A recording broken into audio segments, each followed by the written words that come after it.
bertekad untuk meninggalkan, ya. Dia katakan pada dirinya sendiri, sudah saatnya bagi diriku untuk kembali pada Allah Subhanahu wa taala.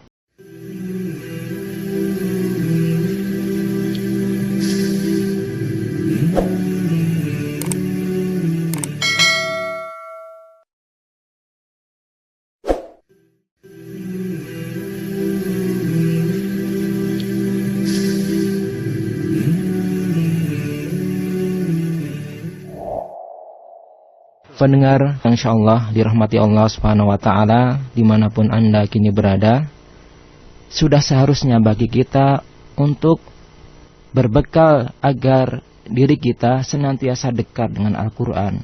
Bagaimana kita akan hidup dengan bahagia, bagaimana kita akan hidup dengan lapang kalau kita tidak hidup dengan Al-Quran, kalau kita tidak naungi diri kita dengan ayat-ayat Al-Quran. Barangkali sering mendengar ayat-ayat Allah Subhanahu wa taala dibacakan di radio ataupun dibacakan di masjid-masjid, dan kita pun terenyuh, kita pun ingin merasakan atau bisa melantunkan ayat suci Al-Quran yang indah tersebut.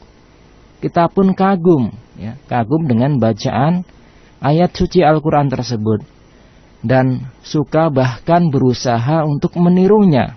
Akan tetapi pengaruh tersebut hanya sebentar, ya, seringkali hanya sebentar, kemudian berganti dan kita pun melupakannya. Seorang salafus saleh, seorang tabi'in sangat terpengaruh ketika dibacakan Al-Quran. Sebagai contohnya adalah disebutkan oleh Imam Az-Zahabi di dalam Syiarul A'lam An-Nubala, kitab beliau, bahwasanya seorang salaf yang bernama Fudail bin Iyad, bahwa sebelum dia bertaubat, maka pekerjaannya adalah sebagai perampok, ya. Pekerjaannya adalah sebagai perampok. Kemudian sebab taubatnya dia, sebab dia berhenti dari merampok adalah ketika mendengar ayat Allah Subhanahu wa taala. Satu hari dia memanjat satu rumah, ingin melihat aurat yang diharamkan oleh Allah Subhanahu wa taala, yaitu aurat seorang wanita. Akan tetapi tiba-tiba dia mendengar suara ayat Allah Subhanahu wa taala, alam ya'ni lilladzina amanu an takhsha'a qulubuhum li dzikrillah, di surat Al-Hadid ayat yang ke-16. Belumkah datang waktunya bagi orang-orang yang beriman untuk tunduk hati, untuk khusyuk dengan apa? Zikrillah, dengan mengingat Allah Subhanahu wa taala. Seketika itu dia tersadar, ya. Dia kemudian pulang dengan hati yang sedih. Saat itu dia bertekad untuk meninggalkan, ya. Dia katakan pada dirinya sendiri, sudah saatnya bagi diriku untuk kembali pada Allah Subhanahu wa taala, untuk khusyuk kepada Allah Subhanahu wa taala. Begitu dahsyat sekali celuban ataupun pengaruh Al-Quran dalam kehidupan orang-orang di zaman para sahabat ataupun tabi'in. Berbeda dengan kehidupan kita saat ini, para pendengar yang budiman. Mungkin setiap hari kita dibacakan Al-Quran.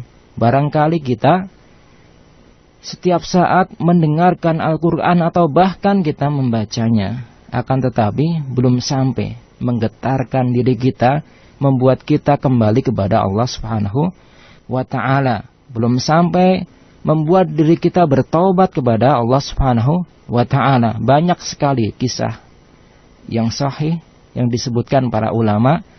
Di antara orang-orang pendahulu kita, mereka seringkali pingsan, ya, kemudian merenung sampai apa? Sampai pingsan, sampai menangis dengan ayat-ayat Allah Subhanahu wa ta'ala.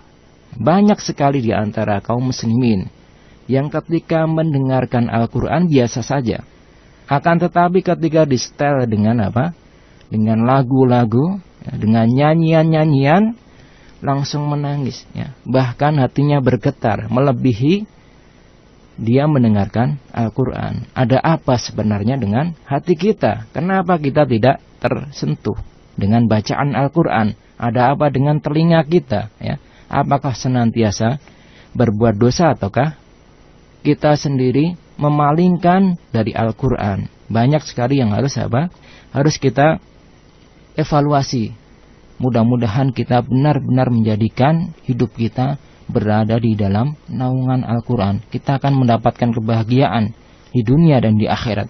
Tidak akan mungkin kita mendapatkan kebahagiaan sejati kecuali dengan kembali kepada Al-Quran, kecuali dengan menghiasi lisan kita, hati kita, perilaku dan perbuatan kita dengan Al-Quran. Mari kita budayakan, ya. Kita budayakan, kita biasakan anak-anak kita, ya, kemudian keluarga kita atau bahkan masyarakat kita untuk senantiasa beramal dengan Al-Quran atau bahkan bisa menghafal Al-Quran, ya. Itu merupakan kemuliaan seseorang di dunia maupun di akhirat.